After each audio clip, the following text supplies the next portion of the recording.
द्रौपदी का क्षमा और शीलता।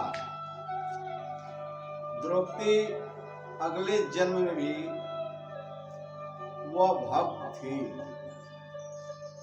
वह शिष्टाचार उसे मालूम था, उसे ज्ञान मालूम था।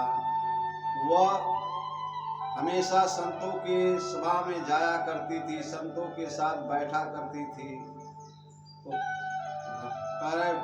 बिन विवेक ज्ञान न होई, बिनु विवेक ज्ञान न होई, राम कृपा बिनु सुलभ न सोई।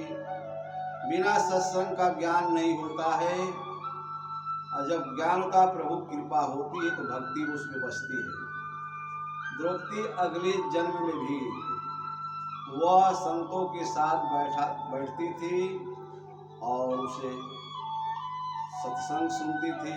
सत्संग में उसे ज्ञान प्राप्त हो गया था कि पिता के आंखों में फर्ज बनता है, माता के आंखों में ममता, भाई के आंखों में प्यार, बहन के आंखों में स्नेह, गरीब के आंखों में आशा। ये सब शिष्टाचार के रहनी और सहनी ये भी जानती थी। रहनी क्या है और सहनी क्या है, रहनी किसे कहते हैं और सहनी करते, इसे भी इसे ज्ञान हो चुका था। वह सत्संग में बैठती थी, उसे यह भी ज्ञान हो गया था कि रहनी मेरी क्या कैसे होना चाहिए और सहनी क्या होती है। रहनी उसे कहते हैं जैसे विभीषण जी हनुमान जी पहुँचे उनके पास, तो हनुमान जी पहचान कर लिए उनकी रहनी से। वह सुंदर उनका कुटी है, सुंदर घर होना चाहिए, साफ सुथरा होना चाहिए, तमाम फूल पत्ती का वह सजावट था और तुलसी जी के नवीन नवीन पौधे लगे थे। ये उनकी रहनी है, रहते थे साफ सुथरा से रहते थे। ये उनका रहन सहन इस ढंग से था। और सहनी वह है कि जो कोई कुछ कह देता है उसका वो जवाब नहीं देते हैं, उनकी ये सहनी है। तो रहनी और सहनी उसे द्रौपदी को प्राप्त हो चुका था। सबके हृदय में तो बसता है, सुमत कुमत सबके उर रही, अनाथ पुराण निगम यश कहीं। सुमत कुमत सबके हृदय में बसती है। अच्छी बुद्धि और कुबुद्धि दोनों बसती है, लेकिन जब हम सुबुद्धि का प्रयोग करेंगे तो मुझे ज्ञान होगा, रहन सहन का ज्ञान होगा, सुंदर बुद्धि का ज्ञान होगा। तो द्रौपदी संतों के संग में बैठा करती थी, उसे सब ज्ञान हो चुका था। रहनी सहनी के बारे में जानती है, शिष्टाचार के बारे में जानती है। कोई महापुरुष उसके दरवाजे पर आ जाते हैं तो पहले उसका शिष्टाचार है, उनका पैर को स्पर्श करती है, उनको आसन लगाती है, उनको नाश्ता पानी कराती है, सेवा करती है। सेवा ही महान है, सेवा से सब कुछ सुलभ होता है, सेवा से सब कुछ प्राप्त होता है। तो यह उसके अंदर ज्ञान हो चुका था। द्रौपदी अगले जन्म में भी वह एक समय की बात है, कथा है कि गंगा जी में धाम लगा था। उस धाम में तमाम लोग धाम करने गए थे। तो द्रौपदी भी सोचती है कि हम भी चल के धाम कर लें। उसके अंदर तो ज्ञान हो ही चुका था, लेकिन वो अभी शिष्टाचार के हिसाब से सब लोग, संसार के सभी लोग आते जाते हैं, स्नान ध्यान करते हैं। वो अभी सोची कि मैं भी चल करके गंगा जी में स्नान करूं। गंगा जी में तमाम धाम लगते हैं, तमाम कुंभ मेला भी लगते हैं। तो सब लोग उसमें जाते हैं कुछ फल लेने के लिए, तो अपने पाप को धोने के लिए लोग जाते हैं स्नान ध्यान करने के लिए। द्रौपदी भी सोचती है हम भी चल करके अपना दर्शन भी करेंगे, दरस परस मज्जन रूपानय हरहि पाप कहु वेद पुराणय। दरस परस मज्जन रूपाना हरहि पाप कहु वेद पुराना। दरस परस करने से भी पाप घट जाते हैं। तो द्रौपदी कही हम भी चलेंगे, जो मेरे कमियां होगी, मेरे अंदर जो पाप होंगे वो सब कट जाएंगे। वो भी जाती है, वो भी गई स्नान करने के लिए। जब उस धाम में पहुंचती है, तमाम लोग धाम करते हैं, स्नान करते हैं, दान पुण्य करते हैं। वो देख रही है सब लोग क्या कर रहे हैं यहाँ पर। तो जहाँ दया वहीं धर्म है, जहाँ लोभ तहाँ पाप, जहाँ क्रोध तहाँ काल है, जहाँ क्षमा वहीं आप। जहाँ दया बसती है वही धर्म होता है, जहाँ लोभ होता है वही पाप हो जाता है, जहाँ क्रोध होता है वहाँ काल होता है, जहाँ क्षमा होता है वहाँ भगवान का वास होता है। तो द्रौपदी गई उस धाम में, हर लोग स्नान कर रहे हैं, मेला में घूम कर देख रही है। मेला में जहाँ धाम लगा था वहाँ से कुछ दूरी पर एक संत स्नान करने के लिए गंगा जी में गया। वो स्नान कर रहा था, स्नान करते करते वो गंगा जी का वो तीव्र धारा था, उस धारे में एक महान गरीब संत है, वह उस जल में स्नान करने लगा और उसका लंगोटी जो है वह गरीब था, वह सब कमजोर हो गई थी, सड़ गई थी, वो टूट कर बह गई जल में। वो साधु नंगा उस जल में बैठ करके वह भगवान का भजन करता है। लज्जा के मारे वो बाहर नहीं होता है, क्योंकि तमाम बहन बेटी वहाँ स्नान करती हैं, उनके भय से, उनके डर से, उनके लज्जा से वह संत बाहर नहीं होता है। वो जल में बैठ कर ही भगवान का भजन करता है। जय श्री कृष्ण गोविंद हरे मुरारे, हे नाथ नारायण वासुदेवा। श्री कृष्ण गोविंद हरे मुरारे, हे नाथ नारायण वासुदेवा। इस तरह से वह जल में संत खड़ा बैठे बैठे भजन कर रहा है और लज्जा के मारे वो बाहर नहीं होता है। उस समय हर लोग गए स्नान धाम करने, धाम कर करके मेला में घूम रहे हैं, सबका नजर उधर जाती है, लेकिन कोई उसका संत का हाल चाल नहीं लेता है। उस समय जिसके अंदर दया बसती है, दया होती है, वही सेवा करता है, वही महान होता है। उसमें द्रौपदी ने गई, नजर उसका पड़ा, तो द्रौपदी स्नान ध्यान नहीं करती है, उसको ये मनोरंजन नहीं ठीक लगता है, मेला घूमना, धाम करना, कुछ मनोरंजन का चीज देखना, ये नहीं, उसके अंदर दया भरी थी। वह जहाँ दया वहीं धर्म है, जहाँ लोभ तहाँ पाप।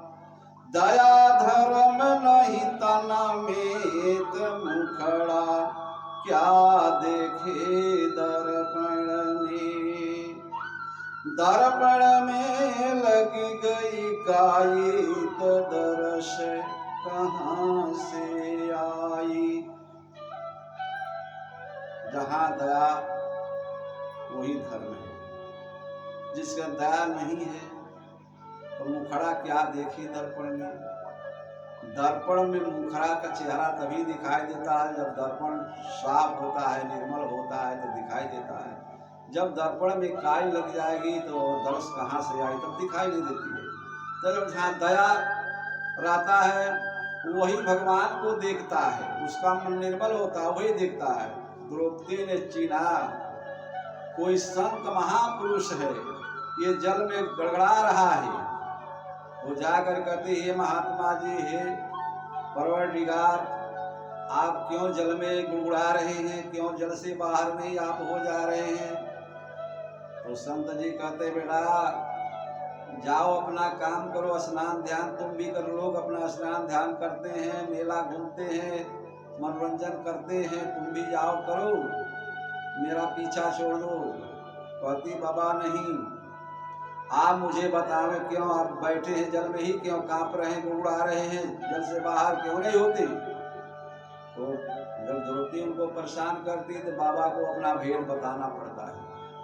तब बेटा ऐसा है कि मैं नंगा हूँ जल में और माता बहन बेटी तमाम लोग स्नान कर रही हैं, ये लज्जा के मारे मैं इस जल में कांप रहा हूँ, देरी से मैं बाहर नहीं होता और प्रभु का मैं भजन कर रहा हूँ इसी में। हो सकता है प्रभु कृपा हो, इसे हमारा छुट्टी भी हो जाए, इसी जल में हमारा बन भी जाएगा, इसीलिए मैं इसमें गुड़गुड़ा रहा हूँ, बाहर नहीं जा रहा हूँ। द्रौपदी कहती नहीं बाबा आप जल से बाहर होइए। कहना बेटा हमारे पास दूसरा कोई वस्त्र नहीं है, जो वस्त्र था वो बह गया। तो द्रौपदी दयालु थी, उसके अंदर दया भरा था, उसके सत्य प्रेम दया क्षमा संतोष उसके अंदर बसा था। वह अपने को नहीं श्रृंगार करती है, वो साधु महाराज का सेवा करती है। हर लोग मेले में अपने तन को धोते हैं, तन के मैल को दूर करते हैं। उसी धाम में द्रौपदी गई है, वो अपने तन को नहीं धो रही है, अपने मन को धो रही है, उसके अंदर दया बसा है। वह संत का सेवा कर रही है, पहले बाद में अपना स्नान ध्यान करेगी, पहले कह रही मैं सेवा करूंगा संत का। तो संत महाराज कही हे महाराज मेरे पास तो आपके लायक कोई वस्त्र नहीं है, मैं क्या आपको दे दूं जिसे आपका लज्जा बच जाए। तो अपना श्रृंगार वो लेकर के गई थी, संत के जो के कोई वस्त्र नहीं था उसके पास। तो द्रौपदी सोच रही है अब हम ये सब नहीं देखेंगे, इनको ठंडा लग जाएगा, ये जल में मर जाएंगे। द्रौपदी कहे पहले इनको जान बचावें, बाद में श्रृंगार देखा जाएगा, उनके लिए जब वस्त्र होगा मैं ला कर दूंगा। उस वक्त सोच रहे किसी तरह से इनका हम बाहर करें। तो उस समय द्रौपदी अपना साड़ी लेकर के गई थी पहनने के लिए। वह साड़ी एक बीता साड़ी फाड़ करके उसमें से वह लपेट करके संत के पास फेंकती है जल में। ये बाबा इसको आप अपना तन ढक लें, और ढक के बाहर हो गए। और संत महाराज उस वस्त्र को लेते हैं और अपना लंगोटी बांध लेते हैं, लंगोटी बांध करके वह बाहर निकलते हैं। जब बाहर निकल गए द्रौपदी इधर उधर देखती है, थोड़ा सा खड़ मिला, उस खड़ को माचिस से बांधती है और बाबा कहती बैठ करके हाथ थोड़ा आप आग के पास बैठे, आपका ठंडक दूर हो जाएगी। ऐसा सेवा द्रौपदी की। संत महाराज बैठ करके आगे के पास अपना ठंडक दूर किए और कहे बेटा एक काम करो, मेरा बहुत सेवा तुमने किया है, यह मेले में कितने लोग हैं, इनका संख्या कितना है उनकी गणना नहीं हो सकती है, लेकिन किसी के पास दया नहीं है। जब वो सत्संग में नहीं बैठेंगे, महापुरुषों के साथ नहीं बैठेंगे, उनके पास ज्ञान कहाँ होगा, कैसे ज्ञान प्राप्त होगा? ज्ञान नहीं हो सकता है, शिष्टाचार भी नहीं हो सकती है। तो सत्संग में जब नहीं बैठेंगे तो कुछ प्राप्त नहीं होगा। तो द्रौपदी उनको सेवा कर दिया, उसका दया भाव था, सेवा कर दी। सेवा करने के बाद कहती बाबा आशीर्वाद आप दें, अनुमति आप दें मुझे, हम भी जाके स्नान कर लूं। तो संत महाराज कहे बेटा जाओ तुम भी स्नान कर लो और मैं यहीं पर बैठा रहूंगा। ये काम करना, जब स्नान करके घर जाना तो मेरे पास आना और मुझसे मिलकर ही तब जाना घर। तो कही ठीक है महाराज जी, हम जा रहे हैं। द्रौपदी भी गई, गंगा जी में स्नान किया। पहले तो मन ही अपना धोया, सब लोग केवल तन ही धोते थे। द्रौपदी अपना मन को धोया पहले, बाद में गंगा जी में गई अपना तन धोई। तो वो अंदर और बाहर दोनों फ्रेश करती है। और स्नान किया, स्नान करके उसके पास जो था रुपया पैसा अन्न सब दान वो भी किया, अन्न दान किया। रुपया पैसा जो ले गई तो वो तमाम गरीब थे, तमाम गरीब साधु थे, गरीबों ने वहाँ भिक्षा मांगने वाले थे, सबको दान करती है। दान करके स्नान करके वह जब घर की तैयारी बनाती है तो उसे याद पड़ता है कि महात्मा जी कहें मुझे मिलके जाना। तो द्रौपदी ने गई, संत जी के पास गई और गई है तो स्नान करके जब गई है तो पहले संत जी का पैर स्पर्श करती है, दंडवत प्रणाम करती है महाराज से, उनके पैर को छूती है नम्रता के साथ। जहाँ नम्रता नहीं है कुछ नहीं मिलता है।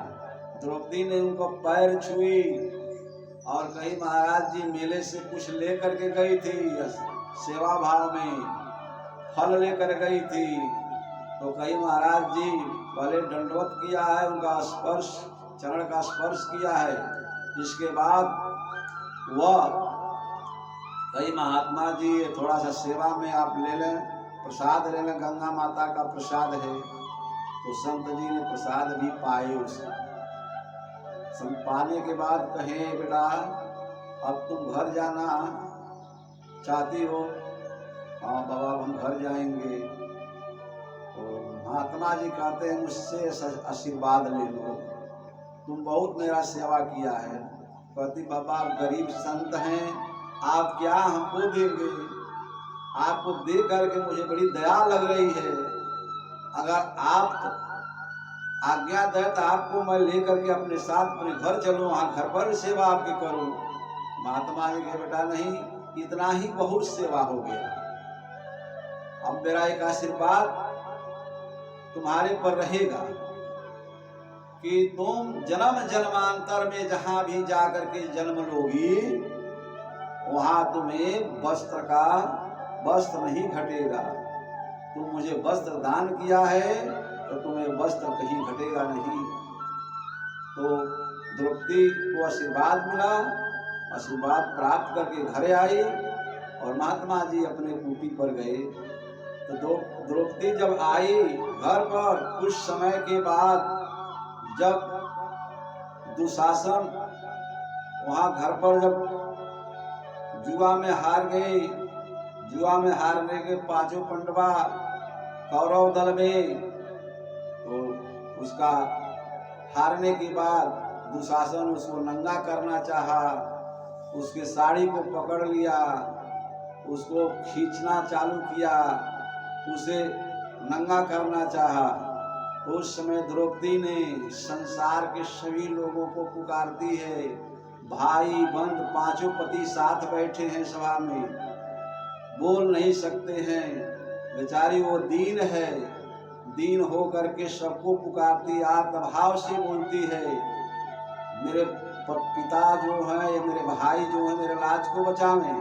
लेकिन कोई सुनता नहीं है, सब लोग शांत बैठे हैं और दुशासन चीर उसको पकड़ के खींच रहा है। उस समय द्रौपदी संसार में आशा लगाई है, देवी देवता से पुकारती है, भाई बंधु से पुकारती है कि मेरी लाज को बचा लो। कोई लाज उसका बचाने के लिए तैयार नहीं होता, तो कहती है ये संसार की यही रीत है। अरे सुर नर मुनि सब हरेती, स्वार्थ लाग करही सब प्रीति। स्वार्थ की दुनिया है, कोई मेरा लाज नहीं, सब स्वार्थ की दुनिया है, ये मुझे मालूम पड़ गया, कोई लाज नहीं बचाता। तब जब कोई नहीं उसकी लाज बचाता है, जब संसार का रिश्ता टूटता है तब भगवान का रिश्ता जुटता है।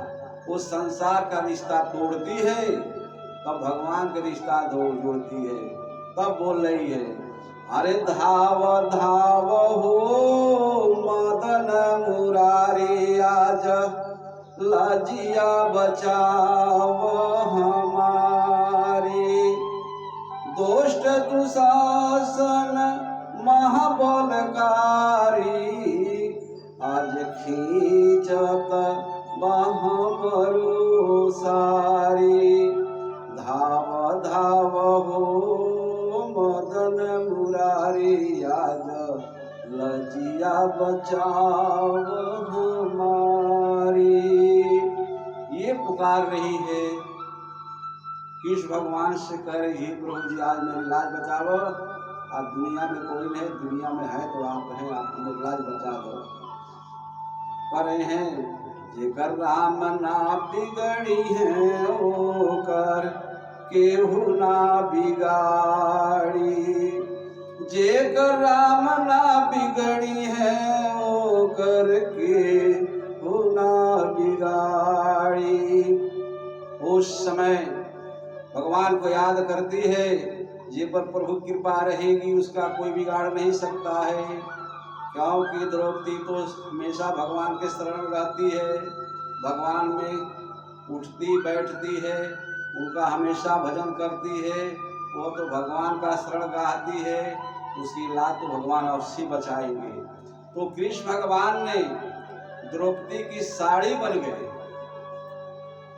और दुशासन खींचते खींचते थक गया, उसकी साड़ी नहीं घटी। सोच रहा है कि नारी है कि सारी है, ये मेरे समझ नहीं आया था। सारी बीचे नारी है कि नारी बीचे ये सारी है। वो थक गया, खींचते खींचते वो छोड़ देता है। द्रौपदी की लाज बच जाती है। और वहां पर श्री कृष्ण भगवान सोच रहे हैं, क्यों सारी बने?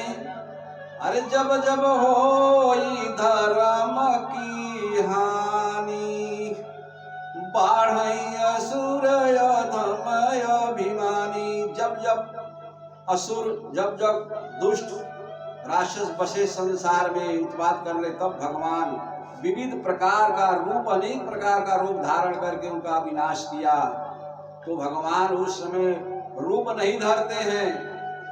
तमाम प्रहलाद को बचाने के लिए भगवान नरसिंह रूप में अवतार लेते हैं, और कंस को मारने के लिए मानव रूप में आते हैं, रावण का विनाश करने रामा रूप में आते हैं। भगवान अनेक प्रकार का रूप धारण करते हैं, लेकिन द्रौपदी की लाज बचाने के लिए भगवान कोई रूप धारण नहीं करते हैं, उसका साड़ी बन जाते हैं।